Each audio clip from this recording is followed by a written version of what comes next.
Hello, everybody, and welcome to your Friday Lighting Critique. We just gave a really fantastic live session where we had lots of people and lots of engagement and lots of great ideas. Unfortunately, the recording dropped the audio somehow. Not quite sure what happened there, so what I'm going to do is just kind of give a quick recap of the stuff that we went over. Actually, this will be much more efficient and much more speedy for you all, so hopefully you like this too. Okay, so first up, we've got a couple of animated shots here. We have Alfredo's, which I'll go ahead and fire up the audio on so you can listen to that one through, because I know that he's been working hard on that.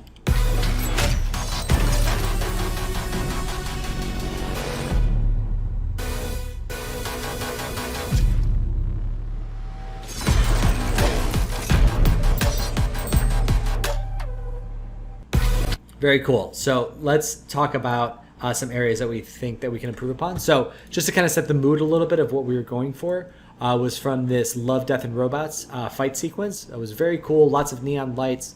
I love the neon kind of surrounding here. I think that's working out really great. The fog is working well back there, getting these dark characters to read over that. And then allowing that to fall into fog as the character approaches. Some areas that we thought could be improved upon. So there's some really sharp shadows going on her interior core. And I know in some of the reference there were some sharper shadows, but they don't quite get this sharp. And the problem that this is causing is that there's multiples of them, right? Like there's this one from her arm, and this kind of like this kind of going here, and then this shadow kind of going over there. And they overlap at times, and they create a lot of complex shapes. I think that just by softening them a little bit, you can alleviate some of those problems.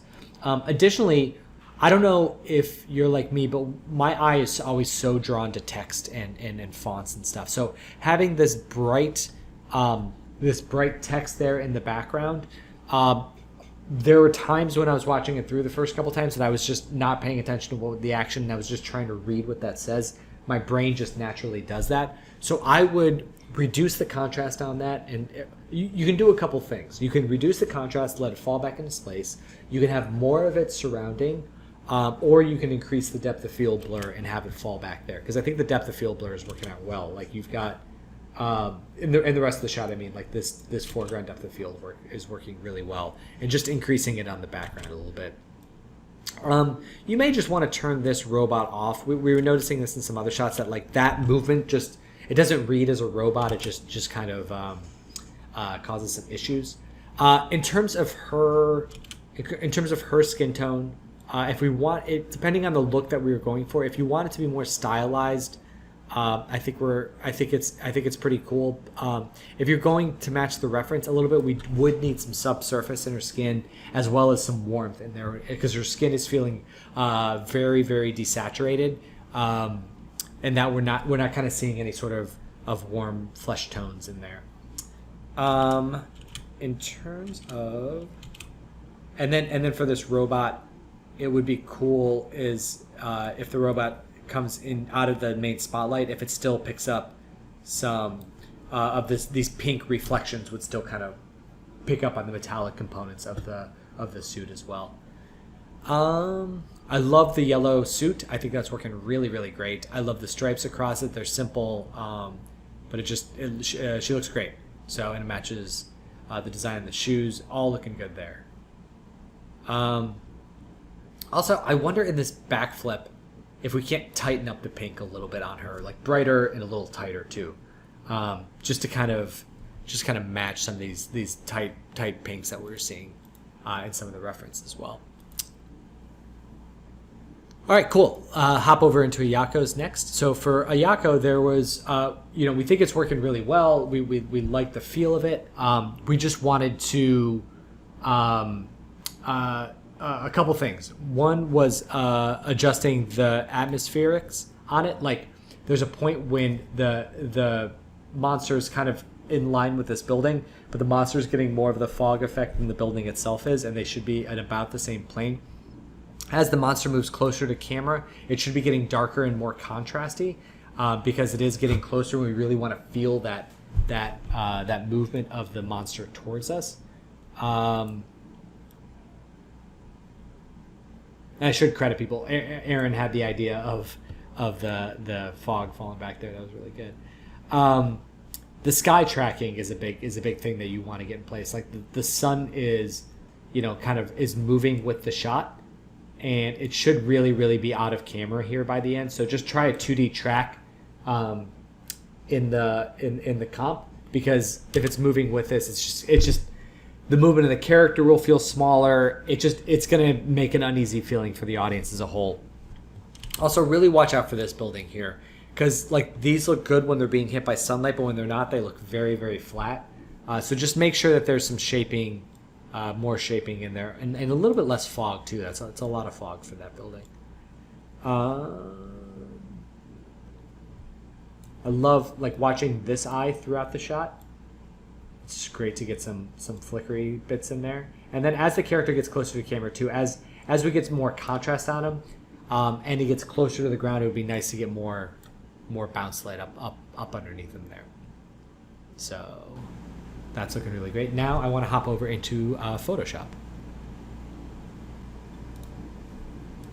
All right, so Kat was here live, so I didn't want to. I don't want to harp too much on this, but we were going to do some adjustments to the door back here, and not so much the door, but the walls surrounding it were getting pretty dark, and just increasing the shader value there so we can get some more light in there.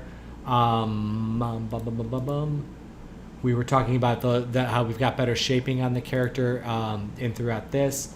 Just seeing it played out in its full animation, but really just making some adjustments to the shaders in a couple of the areas around the room to get it all to sync up a little bit more. So that's really good. Kelvin, we all agreed this looks great. I'm sorry you couldn't be there for the clapping, but my individual clapping will have to suffice. Approved. This is looking great. Let me know if there's any tweaks you want to add to this. We'll add it to the Hall of Fame. If not, I will be happy to add this one as is. You had a question about Maya 2022 and RenderMan. So Maya 2022 was released. A bunch of the other renderers and software packages didn't have updates for 2022. So like I know that Redshift was having issues. When I Googled it, RenderMan 23, I believe it was 23.5, was not working with the newer version of Maya 2022. However, RenderMan did just launch version 20, I believe it's 24. I think it was Monday, like just a couple days ago. So make sure you have the latest and greatest of RenderMan, and then try and get that to plug in. But I definitely know that anything previous to 24 was not working in Maya 2022. The suggestion from Pixar was to roll back to a previous version of Maya. Even as far back as 2019, I saw when I was Googling, but that's the thing. It's just not working with the newer version yet. Mercy. So this was looking great. Love the update from the older version. The eyes looking a lot better. So the things that we wanted to do. I love too how you've got the key light really isolated to a smaller part of her face. That's looking good. The things that you want to do is now that that's there, you want to just subdivide the edge of her geometry there, because in a couple of these parts, it's looking like you can see the faceted edges of the polygon. So we just want to smooth that out a little bit, either by smoothing the geometry, or in most renderers now you can tell it to smooth at render time too. We also had a discussion about the hair. And how we can add some more detail and do some more look dev on the hair. And Diana had an excellent suggestion about adding some sort of noise or something, and then creating a directional blur in the direction of the hair itself in the shader, and then adding that to the specular highlight. Because what's happening is the hair right now is feeling a little bit matte and diffused, and what doing that will actually give it the appearance of having like specular highlights in the hair, because they'll just be like little streaks that go across it. So it'll get the specularity of the hair going, and I think that was a great idea. So if you have questions about that, let us know. We can work in the details on how to do something like that. I also thought that this could add a little bit more diffusion, a little bit more glow on top of it, and then I would blur the background just a touch more. And then, last note, I would reduce this eye ding just a little bit, the screen right one, just because it's on the fill side. Just make it slightly darker. But the shirt looks great. Everything else about this is really coming together well. Mindy, you were here live. So you heard us talk about, but just to recap, just make sure that the tile roofing is matching up well with the reference imagery.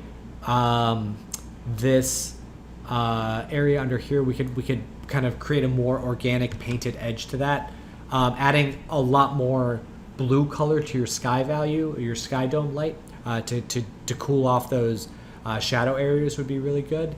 And then this area on the screen right side was feeling a little soft and a little small. So I was going to say, I just suggested taking whatever noise pattern is on the wall there and trying to reduce, maybe try reducing the size of it a little bit. Like, the thing that works great about this wall is that we're seeing these kind of small details in here, and over here the details are much broader, and so we don't we want to just watch out for that. But yeah, that is a recap of the session that we just had. I apologize again. You would think that I would get better at recording this stuff, but I just will never do that. So have a great weekend, everybody. Enjoy yourselves. Make sure you check out the current lighting challenge. It is Danny Schoenfeld's at a library scene, and I can't wait to see what you guys create. So have a wonderful weekend, and I will see you all on Monday. All right, happy lighting, guys.